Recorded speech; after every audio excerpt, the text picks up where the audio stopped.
Hello everyone, my name is Dr. Yonit Arthur. I'm an audiologist and coach. You are on The Steady Coach, and today we're going to be talking about why symptoms change so much during the recovery process. This is one of the only truly predictable things about the recovery process, that eventually symptoms shift and change. I even have a name for it, symptom drift. And today we're going to be talking about why it happens and what you can do about it when it does. So there are two principles that you need to understand in order to understand symptom drift. The first is that your brain is both a prediction machine and a meaning-making machine. This means, in short, that your brain doesn't just react to things happening around you, it actively predicts what's going to happen to you. And this is a great thing because it's much more efficient for your brain to have some kind of idea of what's going to happen and then correcting any errors than it is for your brain to have to react and process all the new information coming in at all times. And by meaning making in this context, what I mean is that it's also your brain's job to try to figure out what signals coming in from the outside mean and how to respond to those signals in a way that is best for your survival. The other thing that you need to understand in order to understand why symptom drift happens is that your vestibular system is very complicated.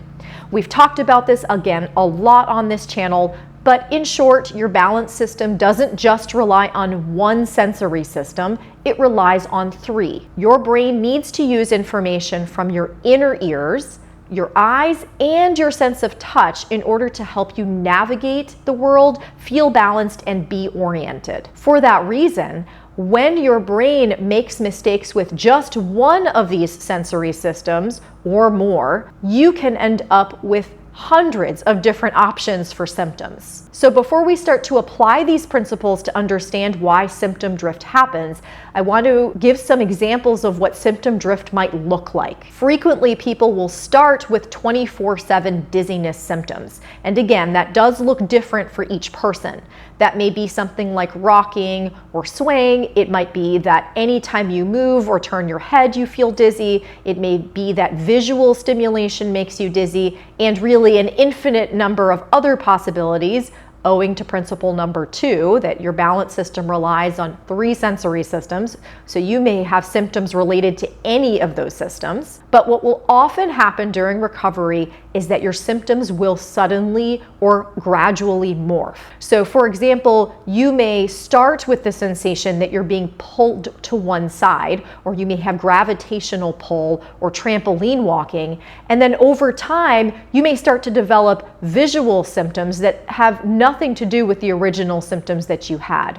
Or you may end up with something like headaches or neck pain or back pain that also don't seem to be directly related to the symptoms that you first had. If you don't have a good understanding of why danger mode leads to chronic symptoms in the first place, you really need to check out my introductory video on this topic. I'll put it in the video description so you can watch it right now and come back and start this video from this point. But generally, during the recovery process, as people begin to bring danger mode down and they're starting to recover, their symptoms will drift. They don't usually stack, they drift. And what I mean by that is you'll have one symptom that's really freaking you out, you start to lose your fear of it, and boom, you get this other weird symptom that seems unrelated or maybe related. It's totally individual. For those of you, though, who have not started addressing danger mode, for those of you who are brand new to this idea and this recovery process, sometimes you'll notice that symptoms will stack. In other words, you have not lost your fear of an initial symptom, so that's still hanging around, but then your brain creates new ones on top of it. And the purpose of this video is to help all of you. So whether you have noticed symptom drift, your symptoms morphed from one to another, or you're noticing that your symptoms are stacking, you had one and now you have more, this video will help you both. So now we're going to dive into the reasons why symptom drift happens. And the first reason is that when you have neural circuit dizziness, so that's PPPD, MdDS, vestibular migraine, or any other form of medically unexplained chronic dizziness, the source of your symptoms is your brain. It doesn't mean it's all in your head. It doesn't mean it's psychological. it means that your brain and your central nervous system are creating an error in prediction. So coming back to some of the principles we talked about at the beginning of this video, it means essentially that your brain is misinterpreting information that it's getting from the outside world as dangerous. The issue here is that when your brain is in danger mode, the more danger your brain is perceiving, the more likely it is to make errors like this. So in this case, your brain could respond to any normal sensation, any normal sensory information coming from the outside, and accidentally flag it as dangerous because it's already perceiving that you're in danger. It's a vicious cycle. You're already in danger mode, and now your brain is more likely to predict things as dangerous. When this happens, again, what's your brain's job? It's to make meaning out of things and to protect you from danger. So when it perceives signals and interprets them as dangerous, it's going to turn the volume dial up on them so you're very, very aware of them. It's going to say, hey, you got to pay attention to this. This is dangerous. You need to know about this. And it's going to draw your attention to it, and it's going to make it seem louder and more intense. And if this seems hard to understand, here's an easy example from everyday life. Have any of you ever had a really stressful day? Pretty sure that's a universal human experience. What has been your experience, if you've had stressful days, of then having an argument with a partner or stubbing your toe? Contrast that to what it's like to have those same experiences on a day that's really good. In general, when you have the backdrop of a bad day and you're already stressed out, your brain is going to be more sensitive to potential sources of stress, and you're going to respond more strongly to situations that bring up strong emotion. So through this metaphor, you can think of your brain as having a constant really, really, really bad day as you're dealing with chronic dizziness. And this means that it's going to respond more strongly to any new sensation, regardless of whether they're important or not. And notice in this case that I'm talking specifically about sensations that may, in other contexts, be normal. I've talked a lot on my channel about how it's very normal to have sensations of dizziness on occasion. It's very normal to have sensations of trampoline walking. Even visual distortion at times is normal. It's all a matter of degree. And I'm very well aware that what you're experiencing right now is far beyond the normal boundaries. What I'm getting at here is it is likely the fact that your brain is accidentally perceiving those experiences as abnormal, as dangerous, and turning the volume dial up. And that's one contributor to why the sensations change over time. The second is that when your brain's in danger mode, it can actually create sensations. And this, again, doesn't mean that these sensations are all in your head. This is part of the incredible predictive power of the brain. And it's completely normal that your brain does this. I want you to stop right now and just think of a time in your past when you were really embarrassed. And just notice what happens to your body when you do that. Did you have a physical reaction to thinking of something that embarrassed you?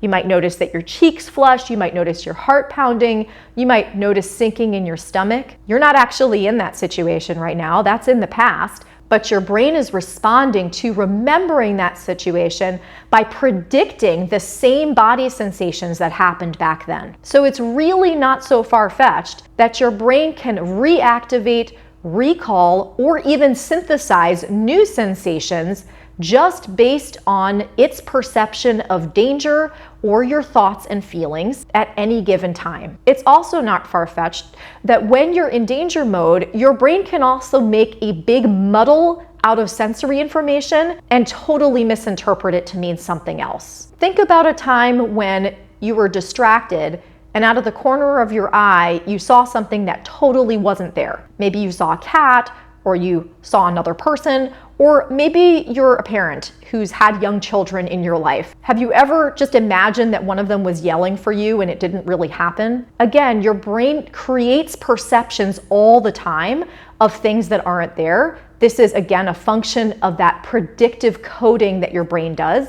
It's totally helpful and adaptive and a survival mechanism most of the time, but right now it's just working against you. Your brain is getting so much information from those three senses involved involved in your balance system that when there's a lot of danger mode in your system, your brain is not able to put those pieces together correctly, and it may start perceiving phenomena that are absolutely real, just as real as if someone pinched you or you stubbed your toe, but aren't based on sensory reality. They're based on the brain's own errors of prediction. And this is another reason why symptom drift happens so frequently, because if you're in danger mode, even if you have worked on your fear of the symptoms themselves, your brain is going to continue to make prediction errors like these until the danger mode itself goes down. In other words, until you truly feel safety in your nervous system. We're going to talk about that more in a moment. The third reason why people's symptoms change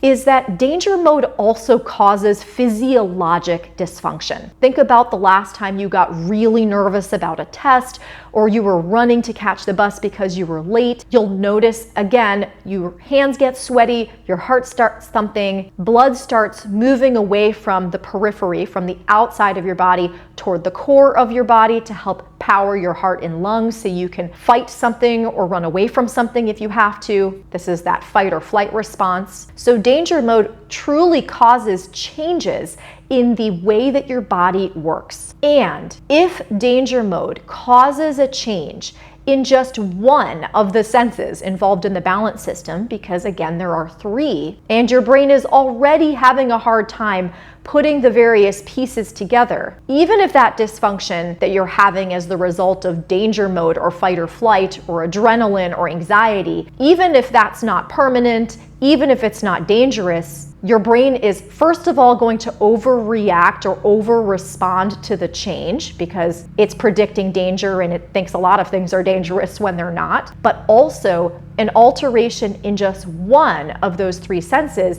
could lead to alterations and changes. Compensation, in other words, your brain is going to try to compensate using the other senses that can again create a whole mishmash experience that again doesn't match objective sensory reality, but again is a prediction error of the brain. So to recap, all of these things that I just mentioned, all three of these reasons why symptom changes happen have to do with danger mode in the brain, both the way that you're responding to the sensations themselves and other stressors in your life. So the way we need to combat this now, it should be very clear. If danger mode isn't present, none of those three things happen. So the key to dealing with symptom drift is creating safety in your brain, safety in your nervous system.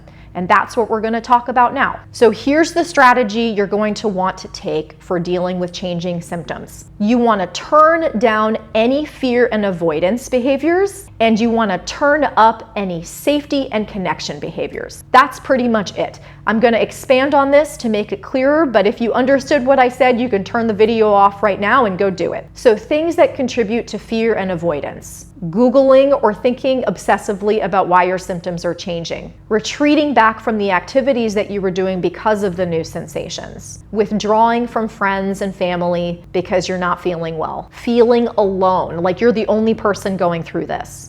Things that contribute to safety and connection. Responding to the symptoms with a little more neutrality at least, and if possible, laughing at them, telling them to bring it on, recognizing that they are signs that this is all coming from your nervous system, and that means you can heal from this. It means your body is not broken. So these would be things like somatic tracking, which helps you learn to be with the sensations in a new way, with a lighter touch, with a different kind of attention so that you're teaching your nervous system not to fear them anymore, but ranging all the way to actually feeling excited that the symptoms have changed, because again, this is evidence that you can get better. To doing joyful connecting activities unrelated to symptoms, reaching out to friends, doing things that you enjoy. And this is not just to distract you, this is because this is actually the medicine to symptom drift. Having joy, having safety, having connection is a direct counteract to danger mode, which is what causes these symptom changes to happen. If I had to sum it up, the difference between fear and avoidance related to symptom changes and safety and connection related to symptom changes is not focusing on the sensations themselves, but focusing on what's really going on in your nervous system. Another way to create safety and connection is to check in with yourself and ask, is there something bothering me? And that accomplishes two things. It may reveal sources of stress that you now need to cope with, and when you do that, danger mode will go down, but it's also a demonstration of secure relating to yourself, which is a huge safety signal that counteracts danger mode. Remember, although symptom drift and other symptom changes are unwelcome at best, you are not alone. This is common enough that I made an entire video about it, and it is one of the most common questions I'm asked about. And symptom drift is an opportunity to see this for what it is. It's just your nervous system messing around, making mistakes. It's evidence that you can get better. And if you can see it for the opportunity that it is, this is the time when you can make the most changes to how your brain responds to sensations. The reason many people get stuck in chronic symptoms is because they had no idea what was happening to them when it started. But you do know. When you have a new sensation, you know exactly what it is. And it's an amazing opportunity for you to change the narrative on that sensation right away. This is just my brain. This is totally normal. My nervous system is making an error. I'm not afraid. I want to leave you with this. I don't just want you to recover from chronic dizziness symptoms. I want you to live a life free of the fear that they will come back. And that is what symptom drift is offering you the opportunity to practice right now. I hope this video was helpful to all of you. And of course, if you have questions, comments, please drop them below. I'd really appreciate it if you could like, share, subscribe to my channel if you enjoyed this. That really helps me reach more people. You guys are amazing. I will talk to you again soon. Take care. Bye.